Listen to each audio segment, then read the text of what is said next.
ঈদ মোবারক প্রিয় দর্শক, আপনাদের সবাইকে জানাই পবিত্র ঈদুল আজহার অনেক অনেক শুভেচ্ছা। সেই সঙ্গে আমন্ত্রণ সবাইকে পুষ্টি নিবেদিত ঈদের রান্না। ঈদের রান্না যেহেতু বলছি, রান্না বান্না তো থাকছে, সেই সঙ্গে গল্প আড্ডা অবশ্যই থাকছে। আমাদের সঙ্গে শেফ থাকেন একজন এবং থাকেন একজন অতিথি। আজকের অতিথির সঙ্গে পরিচিত হব। আজকের অতিথির জন্ম বাংলাদেশের ভীষণ সুন্দর ছোট্ট একটা গ্রামে, যে গ্রামে বলা হতো মেয়েরা আবার খেলে নাকি, তাও আবার ফুটবল।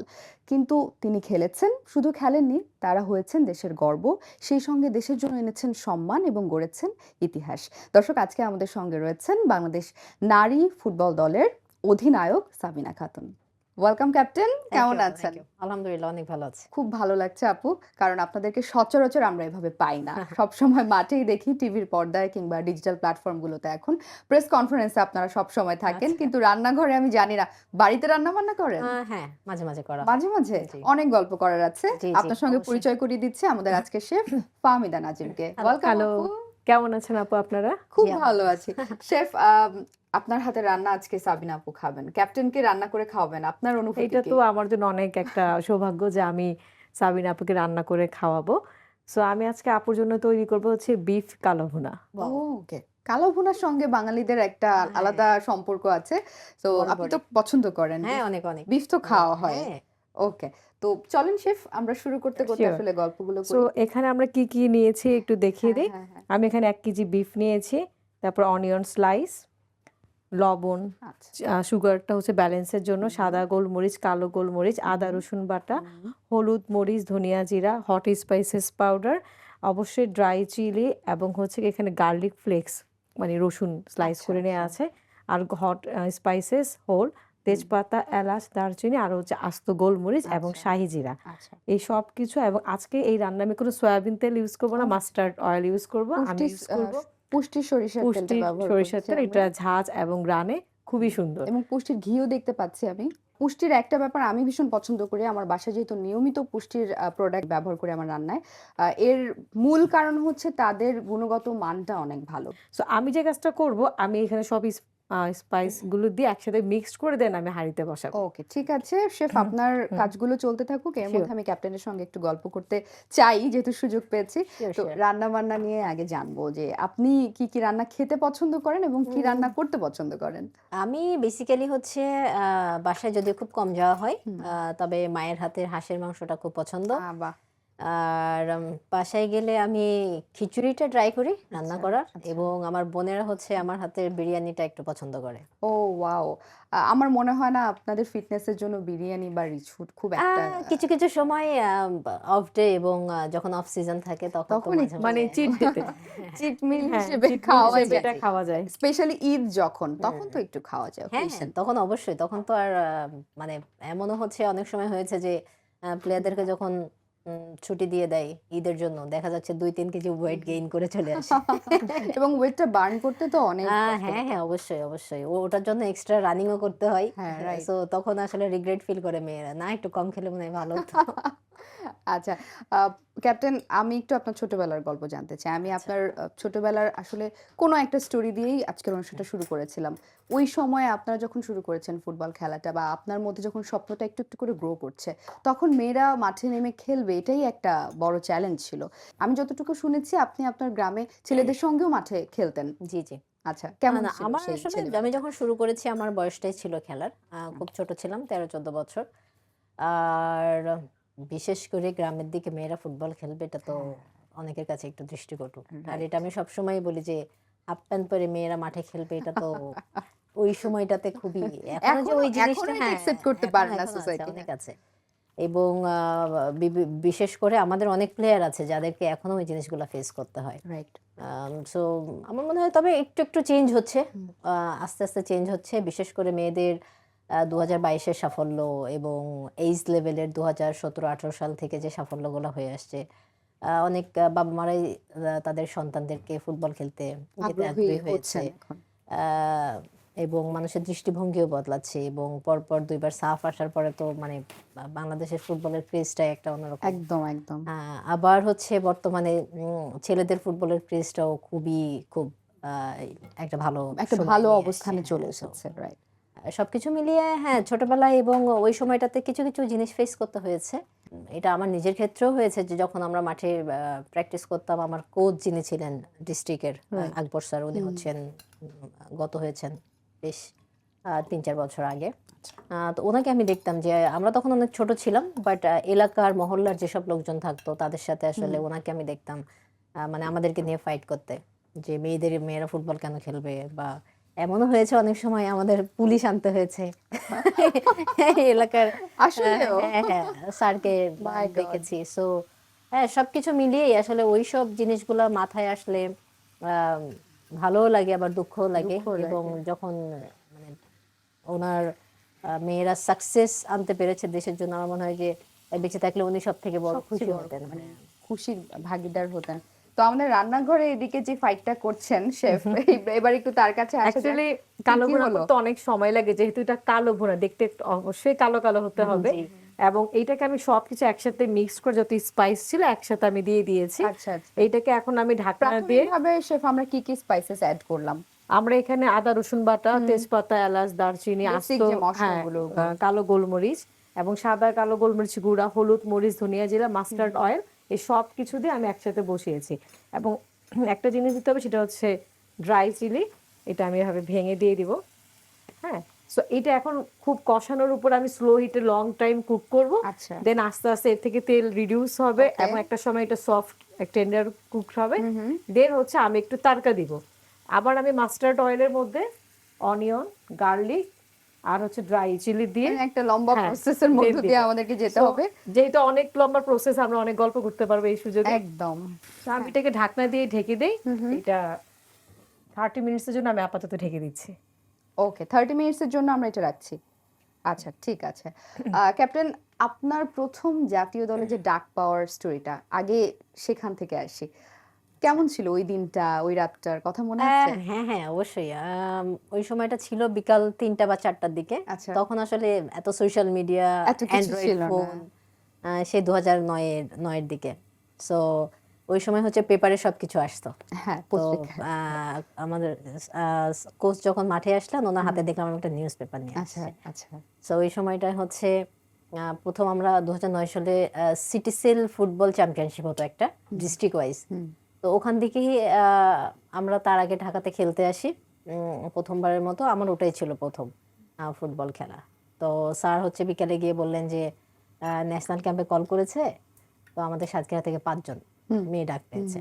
সো মেবি 35 বা 37 একটা স্কোয়াড 2010 সালে সাউথ এশিয়ান গেমসের জন্য কল করা হয়। তো ওই সময় দেখলাম যে পেপারে আমাদের নাম আসছে। আমারই গুজবাম্পস হচ্ছে এটা ভেবে। সো হ্যাঁ, আমাদের কাছে তো অনেক মানে এক্সাইটমেন্ট কাজ করছিল যে আচ্ছা। কখন যাব ক্যাম্পে। বেশ তার হয়তো 2-3 দিন পরে আমাদেরকে হচ্ছে স্যার নিয়ে যায় ঢাকাতে। সুলতানা কামাল মহিলা কমপ্লেক্সে ক্যাম্প হয়। সো ওখানেই হচ্ছে প্রথম যাই। তো আমার যাত্রা হচ্ছে ওখান থেকেই শুরু। এবং ফাইনালি হচ্ছে ফাইনাল সিলেকশনে একদম 6 মাসের একটা ক্যাম্প হয়। ফাইনাল সিলেকশনে হচ্ছে আমি আমাদের সাতক্ষীরা থেকে দলে পিক হয়ে যাই। কত বছরের জার্নির পর আপনি জাতীয় দলের ক্যাপ্টেন হিসেবে নির্বাচিত হলেন? 2010 সালে আমার প্রথম অভিষেক হয় জাতীয় দলের হয়ে। জাতীয় দল। এবং 2016 সালে আমি জাতীয় দলে অধিনায়ক করতে পাই। 6 বছর পর। হ্যাঁ। কখনো ভেবেছিলেন যে সাতক্ষীরার সেই না। সাবিনা একদিন জাতীয় দলের অধিনায়ক হবে? ভাবিনি। তবে আমার একটা খুব বড় একটা ইয়ে ছিল যে 2010-এ যখন সাউথ এশিয়ান গেমস হয়, আমার অভিষেক হয় নেপালের ম্যাচ দিয়ে। আচ্ছা। এবং সেম 2010 সালের আবার ডিসেম্বরে হয় সাফ চ্যাম্পিয়নশিপ, যেটা হচ্ছে কক্সবাজার। ওকে। সো ওই টুর্নামেন্টে হচ্ছে বাংলাদেশ থেকে আমরা সাউথ এশিয়ার যে 7টা দল ছিলাম, 7টা বা 8টা, ওই সময় মানে আফগানিস্তানও ছিল। সো ওখান থেকে হচ্ছে 8টা দেশের 8 জনকে হচ্ছে বেস্ট প্লেয়ার দেওয়া হয়। So একটা করে নোটবুক দিয়েছিল সাফ থেকে। তো বাংলাদেশ থেকে ওটা হচ্ছে আমি পাই। ওয়াও। সো তখন হচ্ছে আমার মনে হয়েছিল যে না, ফুটবলটাকে কন্টিনিউ করতে হবে। শেফ, কতক্ষণ লাগতে পারে আমাদের এই রান্নাটা হতে এখন? অন্যান্য রান্নার চেয়ে কালো ভুনা একটু লং প্রসেসের, একটু long যেহেতু কালো কালো হওয়ার জন্য আমরা ওয়েট করতে হবে এবং স্লো হিটে এটাকে আমি যত ভালোভাবে ব্রেজিং মানে কষানো যাবে তত ভালো। তো এটা অলরেডি আমার এই যে 30 wow. মিনিটসের মতো হয়ে আসছে। কিন্তু আরো এটাকে আমি কিছুক্ষণ আমরা আরো একটু কিছুক্ষণ cook করব, যতক্ষণ পর্যন্ত নাকি এটা ড্রাই হয়ে আসবে এবং আচ্ছা, এটা একটু আচ্ছা। কালচে কালার একটু কালচে আসবে। কালার হয়ে আসবে। মুখে তো হাসি ফুটবেই, কারণ এটা পুষ্টি আটার সুস্বাদু রুটি। তাই এর সাথে যাই খাবেন অসাধারণ টেস্ট পাবেন। শেফ কি অবস্থা? স্মেল তো চমৎকার আসছে। হ্যাঁ, এটা কি এইটা খাওয়ার দেখেন উপযোগী অলরেডি হলো? কালচে একটা Wow! কালার চলে এসছে রাইট। এটা। তো এটা হতে থাক আর একটু। এন্ড আমি এর ফাঁকে যে বলেছিলাম যে আমি একটু তারকা দিব, তো আমি এখানে একটু অনিয়ন নিয়ে নিচ্ছি, যেটা আমি কিউব করে নিব। এবং কিউব করার পর এই সাইডটা একটু কেটে দিব, তাহলে হয় কি এটা অটোমেটিক্যালি খুলে যায়। স্পোর্টসের সঙ্গে যারা আছে তাদের তো আমার মনে হয় স্পেশালি মেয়েরা যারা আছে তাদের ডেডিকেশনের শেষ নাই। না অবশ্যই তাদের এত তাদের স্যাক্রিফাইস। ডেডিকেশনটা অনেক বেশি এবং স্যাক্রিফাইস অনেক বেশি। এবং আমি 2022-এর দিকে একটু ফিরে যেতে চাই এই পর্যায়ে। সাফ ওমেন্স চ্যাম্পিয়নশিপ 2022 এবং আপনারা জিতে আসলেন। বাংলাদেশের মানুষের 360 ডিগ্রি একটা অ্যাঙ্গেলে তাদের শিফট করলো নারীদের ফুটবলের প্রতি জি, জি। ভালোবাসা। সত্যি কথা বলে তার আগ পর্যন্ত কিন্তু নারীদের ফুটবল তারা কি করছে, কতটুকু ভালো খেলছে এটা নিয়ে খুব একটা মাথা ব্যথা ছিল না। আমি শিওর আপনারা ঘরের মাঠে যখন খেলছেন সেখানে দর্শকও ওভাবে নোটিস করছে না। সোশ্যাল মিডিয়া তো আরো না, আপনাদের কাছে প্রেসও দেখা যাচ্ছে কম যাচ্ছে। কম যায়। সেইখান থেকে আপনারা এই যে একটা কামব্যাক করলেন, এই অনুপ্রেরণা কিভাবে পেলেন এবং ওই সময়টার অনুভূতি আমি জানতে চাই। প্রথমত হচ্ছে ওটা তো আমাদের জন্য একটা মানে মাইল ফলক হয়ে থাকবে যে একদম। বাংলাদেশের প্রথম সাফ মেয়েরা জিতে এসেছিল এবং ওই মুভমেন্টটা আসলে অনেকখানি চ্যালেঞ্জের ছিল। কারণ আমার মনে আছে যে ফাইনাল ম্যাচের আগের দিন রাতে আমি যখন ফেসবুক স্ক্রল করছিলাম তখন মানে পুরো নিউজ ফিডে ছিল হচ্ছে আমাদের ফাইনাল করে নে। রাইট। মানুষের এত তখন প্রত্যাশা। হয়তো মানুষ কল্পনাও করেনি যে আমরা হ্যাঁ, জিতবো। এবং অনেকের পজিটিভ নেগেটিভ দুই ভাবেই ছিল। কেউ লিখছিল হয়তো যে বাংলাদেশ সবসময় ভালো করে, ফাইনালে গিয়ে Finally হচ্ছে গিয়ে হেরে যায়। ইন্ডিয়ার কাছে হেরে যায়। এবং অনেকেই আবার সাধুবাদও দিচ্ছিলেন।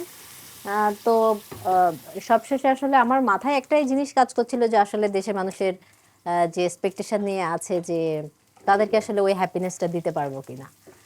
আর সব থেকে বড় চ্যালেঞ্জ ছিল হচ্ছে ফাইনাল ম্যাচ শুরু হওয়ার আগ মোমেন্টে আমার টিমের ভাইটাল দুই প্লেয়ার আমি দেখছি যে হুইসেল দেওয়ার আগেই, কিক অফ হওয়ার আগেই হচ্ছে তারা মাঠে কান্না করে দিছে।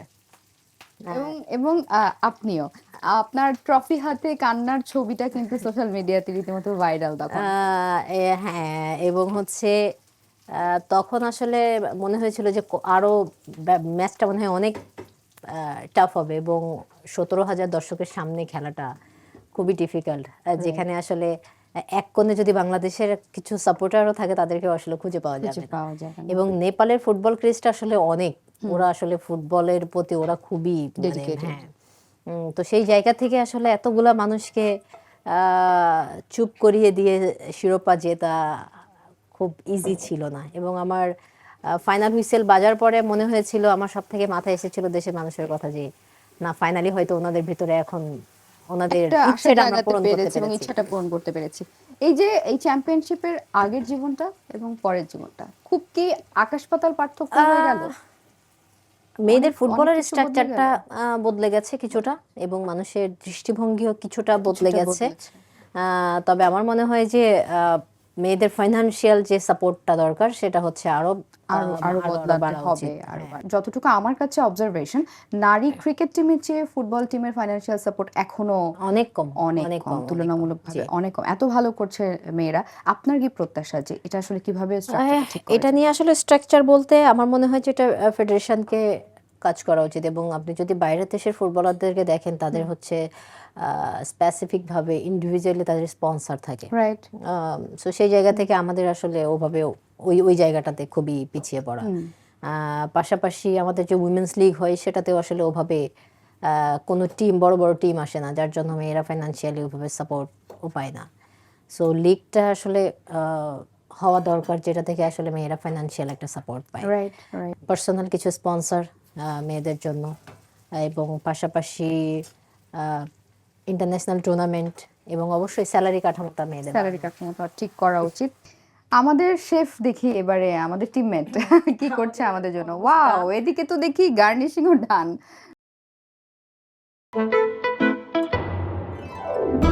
মুখে তো হাসি ফুটবেই, কারণ এটা পুষ্টি আটার সুস্বাদু রুটি। তাই এর সাথে যাই খাবেন অসাধারণ টেস্ট পাবেন। শেফ, আপনি আপনার প্রসেসিংটা সো আমরা কালা বুনা তো আমাদের ডান। এখন আমি এটা খাবো কি দিয়ে? সাবিনা আপু এসছে। So আমার কাছে হচ্ছে আমি আগেই একটু পোলাও রেডি করে রেডি করে রেখেছিলেন। রেখেছিলাম। পুষ্টির চিনিগুড়া চালের পোলাও, চিনিগুড়া চালের পোলাও। যেটার স্মেলই বলবে এটা পুষ্টির। ক্যাপ্টেন, আপনাকেও আমার অনুরোধ থাকবে, আপনি ট্রাই করে দেখবেন আপনার শিওর বাসায়। শিওর। না, আমাদের তো ফুটবলারদের জন্য পুষ্টির পানীয় আছে দেখি। একদম। একটু আপনার ব্যক্তিগত জীবন নিয়ে জানতে চাই। পরিবারের মানুষেরা কারা কারা রয়েছে এবং তাদের সাপোর্ট কতখানি আপনার প্রতি? আমার পরিবারের আমরা 5 বোন। বাবা মা, বাবা নেই, বাবা মারা আপনি কি গেছেন বড় 2020 সবার? সালে। না, আমি হচ্ছে 4 নাম্বার। 4 নম্বর। ফ্যামিলির সাপোর্ট সবারই ছিল, কিন্তু বিশেষ সাপোর্ট ছিল হচ্ছে আমার বড় বোনের। বড় বোনের। হ্যাঁ, বড় বোনের সাপোর্ট ছিল। সো অনুপ্রেরণার দিক দিয়ে বলা যেতে পারে যে জি, বড় আপু ছিল। সাবিনা মানসিকভাবে ভীষণ শক্ত একজন মানুষ এবং পুরো একটা দল সামলাচ্ছেন রীতিমতো। প্রেম কিংবা বিয়ে নিয়ে আপনার ভাবনা কি? হ্যাঁ, আমার বড় জাতি বোনেরা জানতে আছে চায়। এখনো। বড় বোনেরা আছে। ইনশাআল্লাহ তারা কি আল্লাহ পাক, ভাবছেন কিছু? বড় বোনরা এখনো বিয়ে করেনি। আমার সবার বড় যে হুম। ওনারও উনি এখনো বিয়ে করেননি। মাঝখান দিয়ে 2 আপুর হয়েছে। আচ্ছা। বড় আপুর হলে হয়তো আমারটা ভাবা যাবে আর কি। আচ্ছা, সো সাবিনা সিরিয়াল ব্রেক করতে চাচ্ছেন না? না। এখনো পর্যন্ত অপেক্ষা করছেন। সাবিনা, এখন কিন্তু সোশ্যাল মিডিয়া অনেক বেশি ইম্পর্টেন্ট হয়ে গেছে প্লেয়ারদের জন্য। তারা অনেক বেশি স্টারডম মেইনটেইন করতে হলেও সোশ্যাল মিডিয়া মেইনটেইন করেন। আপনি কতটুকু মেইনটেইন করেন? করি। থাকা হয় সোশ্যাল মিডিয়াতে বেশ একটা থাকা হয়। সমালোচনা দেখেন? হ্যাঁ, খুব দেখি। মানে কষ্ট হয় কিনা? সমালোচনাটা খারাপ আসলে লাগে কিনা মাঝে? আমার ক্ষেত্রে এটাকে আমি আসলে পজিটিভ ভাবে নিই। কারণ লাস্ট 1.5 ইয়ার কিছু জিনিস হয়তো আপনারাও জানেন। সো ওই জিনিসটা আমাকে আসলে অনেক স্ট্রং করেছে এবং আমার মনে হয় যে প্রত্যেকটা খেলোয়াড়ের জন্য সমালোচনাটা খুবই দরকার। সো তাকে মেন্টালি স্ট্রং করার জন্য। সো নেক্সটে যাতে আসলে তার কোনো কিছু হলেও কোনো যায় না আসে। ভবিষ্যতে কি আপনাকে কোচ হিসেবে দেখার হ্যাঁ, সম্ভাবনা আছে অবশ্যই। কিনা? এটা আমার আমি অলরেডি হচ্ছে ডিপ্লোমা করেছি। ও আচ্ছা। সো অবশ্যই আমার ইচ্ছে আছে এবং আমার নিজের একাডেমিও আছে একটা। ক্যারিয়ার শেষে অবশ্যই আমার কোচিং প্রফেশনে যাওয়ার প্রফেশনে ইচ্ছা যাওয়ার আছে। ইচ্ছা আমি আছে। সেই বাহ, একাডেমির স্টুডেন্ট বাহ। হব। আমিও হতে চাই। যদি কারণ ততদিনে সুস্থ এটা থাকি। কিন্তু ফিটনেসের জন্য অনেক ইম্পর্টেন্ট। ভীষণ, মানে আমি ভাবি যারা রেগুলার খেলাধুলা করে তারা শারীরিকভাবে অনেক সুস্থ থাকে। জি, অবশ্যই, রাইট, অবশ্যই। খুব সুন্দর স্মেল পাচ্ছি আমি এখান থেকে। আমি জানি না ক্যাপ্টেন কতটুকু না, পাচ্ছেন, পাচ্ছি। দূরে আছেন যেহেতু। সো শেফ, আমাদের খাবারটা রেডি? হ্যাঁ, একদমই। এই যে বাহ। আপু তৈরি হয়ে গেল বিফ কালো ভুনা এবং সেই সাথে হচ্ছে একটা চমৎকার। পোলাও। সরিষার তেলের অ্যারোমাটা আমি এখান খুবই থেকে সুন্দর পাচ্ছি। সরিষার তেলের মধ্যে। চমৎকার। পুষ্টির সরিষার তেল সবসময় সেরা। আপনার জন্য কালো ভুনা। আচ্ছা, আচ্ছা, থ্যাংক ইউ।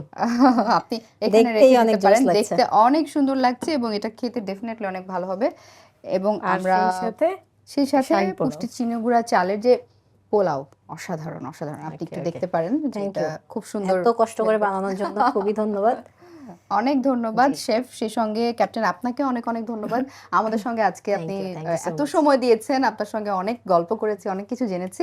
আপনাকে ঈদের অনেক অনেক শুভেচ্ছা। সেই সাথে অনেক ভালো থাকবেন। এটা অফ ক্যামেরায় আমরা ডেফিনেটলি ট্রাই করছি। হ্যাঁ, হ্যাঁ, অবশ্যই, অবশ্যই। এবং শেফের থেকে আরো 2-1টা রেসিপি। একটু একটু শেখার Sure, আমি আপনার কাছ থেকে খেলা শিখবো, আপনার থেকে রান্না শিখবো। ওকে, ওকে, ওকে, ওকে। ওকে, Thank you. দর্শকদের জন্য, আপনার যারা অডিয়েন্স আছে তাদের জন্য যদি আপনার কিছু বলার থাকে এবং ভবিষ্যতে নারী ফুটবলকে আপনি কোথায় দেখতে চান? সকলকেই ঈদের শুভেচ্ছা। সকলে ভালো থাকবেন, সুস্থ থাকবেন এবং সুযোগ পেলে খেলাধুলার সাথে একটু সময় দিবেন। আশা রাখছি সুস্থ দেহ সুন্দর মন, আমরা সবসময় শুনে এসেছি। এবং খেলোয়াড় যারা আছে তাদেরকে বলবো যে ফুটবলে এখন অনেক সম্ভাবনা আছে। সো ছেলে মেয়েদেরকেও বাসায় না বসিয়ে রেখে খেলাধুলার প্রতি আগ্রহী করুন।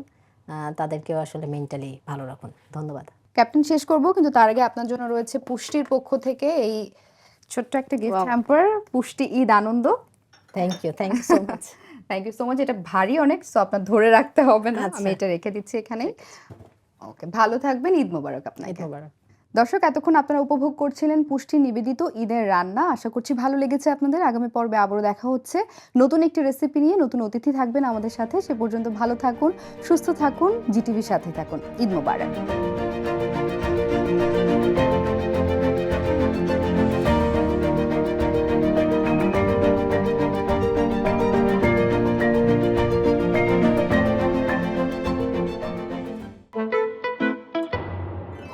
মুখে তো হাসি ফুটবেই, কারণ এটা পুষ্টি আটার সুস্বাদু রুটি। তাই এর সাথে যাই খাবেন অসাধারণ টেস্ট পাবেন।